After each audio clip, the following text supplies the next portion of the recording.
নমস্কার বন্ধুরা, welcome to ST unique sports. বন্ধুরা, এই ভিডিওতে আমরা কথা বলবো কিছু ট্রান্সফার নিউজ নিয়ে। একদম আমরা ট্রান্সফার উইন্ডো শেষ পথে এসে গেছি, আর কয়েকটা ঘন্টা পরেই কিন্তু ট্রান্সফার উইন্ডো ক্লোজ হয়ে যাবে। তার আগেই কিন্তু বেশ কিছু ইন্টারেস্টিং ট্রান্সফার নিউজের খবর বেরিয়ে আসছে, সেগুলো নিয়ে আলোচনা করার সাথে সাথে আনোয়ার আলীকে নিয়েও কিন্তু একটু আলোচনা রয়েছে এই ভিডিওতে। তাই ভিডিওটা শুরু থেকে শেষ পর্যন্ত দেখো, আর ভিডিও ভালো লাগলে লাইক শেয়ার করে দিও। আর যারা চ্যানেলে প্রথমবারের জন্য এসেছো, মনে করে চ্যানেলটাকে সাবস্ক্রাইব করে তার পাশের বেল আইকনটাকে অন করে রেখো, তাহলে তোমাদের প্রিয় দলের খেলার সমস্ত আপডেট তোমরা এখানে পেয়ে যাবে। তো চলো আর দেরি না করে ভিডিও শুরু করা যাক। তো প্রথমেই যদি আমরা কথা বলি যে আজকে একটা যে বলতে গেলে ফ্রেন্ডলি ম্যাচই বলো বা একটা প্রদর্শনী ম্যাচই বলো, মোহামেডানের ছিল। তার আগেও একটা ম্যাচ ছিল। মাঠের যা অবস্থা, পুরো বন্যা হয়ে গেছে, এত পরিমাণে বৃষ্টি হয়েছে। প্রথম ম্যাচটা তো করা গেলই না, কারণ বল কোনোভাবে পাস যাচ্ছিল না, গ্রাউন্ডে বল খেলাই যাচ্ছিল না। যাই হোক, মোহামেডানের খেলাটা শুরু হয়েছিল, ফার্স্ট হাফে দেখলাম তো ভালোই খেলা হচ্ছিল।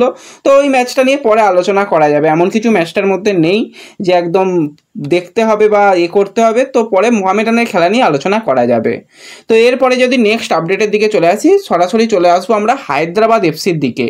তো হায়দ্রাবাদ এফসি তারা নতুন ইনভেস্টার হিসাবে কিন্তু জিন্দাল গ্রুপকে পেয়েছে। এবার কিন্তু তারা চেষ্টা করছে ট্রান্সফার ব্যানগুলো আস্তে আস্তে তুলে ফেলা এবং ফ্রি প্লেয়ারকে কিছু সাইনিং করা। এবার তাদের রেজিস্টার কিভাবে হবে সত্যি জানা নেই, হয়তো কোনো রকম তাদের সাহায্য করতে পারে এফএসডিএল, সেইভাবে কিন্তু তারা রেজিস্টার করাতে পারে। তো সেই মতন কিন্তু তারা কিছু ফ্রি বিদেশি প্লেয়ারের সঙ্গেও কথাবার্তা বলছে, ইন্ডিয়ান প্লেয়ারদের সঙ্গেও কথাবার্তা বলছে।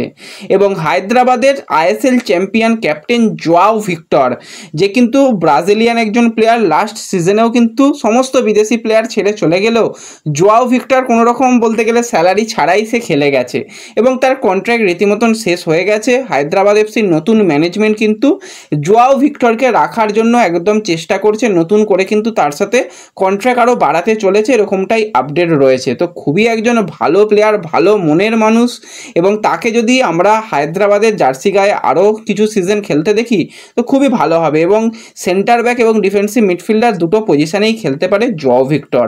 তো অবশ্যই কিন্তু এই চ্যাম্পিয়ন ক্যাপ্টেনের দিকে আমাদের নজর থাকবে। এর সাথে সাথে যদি আমরা চলে আসি একটুখানি বেঙ্গালুরু এফসির দিকে, তো শেষের দিনে কিন্তু বেঙ্গালুরু এফসিরও কিছু পরিবর্তন হতে চলেছে। কয়েকজন প্লেয়ার তো বেরিয়ে যেতে চলেছে, ফ্রি প্লেয়ার হয়ে যাবে, আর কিছু প্লেয়ারকে নিয়ে কিন্তু একটু টানাটানি চলবে। তার মধ্যেই যে প্লেয়ার হচ্ছে, আজকে নাম বেরিয়ে এসেছে 25 বছর বয়সী ভারতীয় রাইট ব্যাকের প্লেয়ার ভুটিয়া। তো নামবাম ভুটিয়ার কিন্তু ব্যাপার হচ্ছে বেঙ্গালুরুর সঙ্গে 2026 সাল পর্যন্ত কন্ট্রাক্ট থাকলেও কেরালা ব্লাস্টার্স চেষ্টা করছে কিন্তু ভুটিয়াকে তাদের দলে নিতে, তাদের ডিফেন্সকে শক্তিশালী করতে। এবং ডুরান্ড কাপে কিন্তু ভুটিয়া একদমই চান্স পায়নি, মূলত বেঞ্চ প্লেয়ার হয়ে গেছে, যেহেতু অনেক ভালো ভালো প্লেয়ার এসেছে এই সিজনে বেঙ্গালুরু দলে। তো সেক্ষেত্রে ভুটিয়াকে তারা চাইছে, তো দেখা যাক শেষ পর্যন্ত এই ডিলটা ডান করতে পারে কি না। তার সাথে সাথে কিন্তু দুজন একদম ট্যালেন্টেড প্লেয়ার, যারা কিন্তু রীতিমতন ইস্টবেঙ্গলকে নাচিয়ে ছেড়ে দিয়েছিল, শিলংয়ের দুজন প্লেয়ার। প্রথম প্লেয়ার হচ্ছে 27 বছর বয়সী সেন্ট্রাল মিডফিল্ডারের প্লেয়ার হেডি। তো হেডি তো অসাধারণ ফুটবল খেলেছিল ইস্টবেঙ্গলের সঙ্গে ম্যাচে, বা বাদবাকি ম্যাচেও কিন্তু হেডি খুব ভালো ফুটবল খেলেছিল। এছাড়া 23 বছর বয়সী অ্যাটাকিং মিডফিল্ডারের প্লেয়ার ফ্র্যাঙ্কি। তো ফ্র্যাঙ্কি কিন্তু এর আগেও আইএসএল দলের সদস্য ছিল, সেখানে এফসি গোয়া দলে এবং মোহামেডান দলেও কিন্তু তার খেলার অভিজ্ঞতা রয়েছে। বর্তমানে শিলং লাজংয়ে যুক্ত রয়েছে। তো এই দুই শিলংয়ের প্লেয়ারকে নেওয়ার ব্যাপারে কিন্তু কথাবার্তা শুরু করেছে কেরালা ব্লাস্টার্স। শেষ মুহূর্তে কিন্তু কেরালা চাইছে এই তিনজন প্লেয়ারকে নিতে। তো দেখা যাক, তারা চাইলেই যে একদম ডিল হয়ে যাবে সেরকম কোনো ব্যাপার নয়। তারা যদি ভাবে যে একটা লোন ডিলে আনবে তাহলে একটা সম্ভব রয়েছে, কারণ দুজন প্লেয়ারই কন্ট্রাক্টেড প্লেয়ার এবং শিলং কখনোই চাইবে না যে দুজন প্লেয়ার, এত ভালো প্লেয়ারকে এত সহজে ছেড়ে দিতে। তো এই দিকে কিন্তু আমাদের অবশ্যই নজর থাকবে শেষ মুহূর্তে কি হয়। তো এরপরে যদি আমরা চলে আসি একটু আনোয়ার আলী নিয়ে, তো আনোয়ার আলীকে নিয়ে কিন্তু আজকে একটা ফাইনাল রায় আসার কথা থাকলেও রাত 9টা পর্যন্ত কোনো রকম কোনো মিডিয়া থেকে ফাইনাল রায় আসেনি। আর আজকে রেপ স্পোর্টসের তরফ থেকে বড়িয়াদা তো সকালের দিকেই মোটামুটি জানিয়ে দিয়েছিল যে সবার আগে যে ব্যাপারগুলো হবে, যারা যারা কিন্তু এই পিএসসির ব্যাপারে রয়েছে, অর্থাৎ আনোয়ার আলী, দিল্লি এফসি, ইস্টবেঙ্গল, বা যাদের যাদের পেপার পাঠানো দরকার, কি হচ্ছে না হচ্ছে তাদের একদম সম্পূর্ণ পেপার পাঠানো হবে। তারপরই সেগুলো মিডিয়ার সামনে আসবে, সহজে কিন্তু মিডিয়ার সামনে আসবে না। আর আজকে এলে খুবই ভালো হতো, কারণ অনেক দিন চলছে। এবার এই ব্যাপারটাকে নিয়ে কিন্তু সিদ্ধান্ত নেওয়া দরকার। হ্যাঁ, সিদ্ধান্ত হয়তো নেওয়াও হয়ে গেছে, যেরকমটা খবর ভিতরে বেরিয়ে আসছে।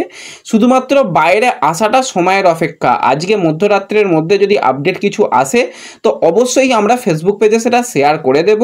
আর যদি আজকে কোনো আপডেট না আসে তাহলে কিন্তু শনিবার বা রবিবারের মধ্যে আপডেট, একদম অফিসিয়াল যেটা আপডেট সেটা চলে আসার কথা।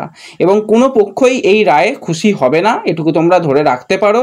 তো এই যে ব্যাপারটা কিন্তু পিএসসি থেকে ফিফাতে যাবে না, সেটা কিন্তু তারও উপরে যেটা সিআইএস রয়েছে সেখানে একদম যাবে। তো সেই নিয়েও কিন্তু বাদবাকিরা অ্যাপিল করতে শুরু করবে, অ্যাপিল কমিটিতেও ব্যাপারগুলো যাবে। তো একটা দীর্ঘদিন ধরে চলবে। এবার আনোয়ারের যেটা আর্থিক জরিমানা, যেরকম 20 কোটি টাকা মোহনবাগান সুপার জায়েন্ট চেয়েছিল, 20 কোটিটাও বেশি, তো অতটা টাকা হয়তো পাবে না।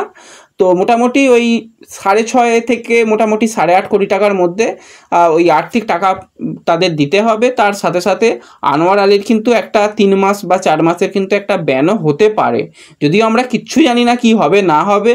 আর অনেক জায়গা থেকে আবার তোমরা শুনতে পাবে যে ইস্টবেঙ্গলকে 3-4টে উইন্ডো ব্যান করা হবে ইত্যাদি ইত্যাদি। কোনো রকম তার কিচ্ছু নেই, শুনিনি সেরকম কিছু।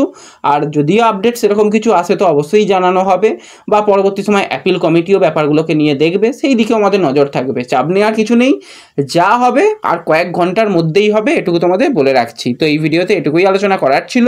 ভিডিও ভালো লাগলে একটু লাইক শেয়ার করে দিও। তো দেখা হচ্ছে পরবর্তী ভিডিওতে। ধন্যবাদ।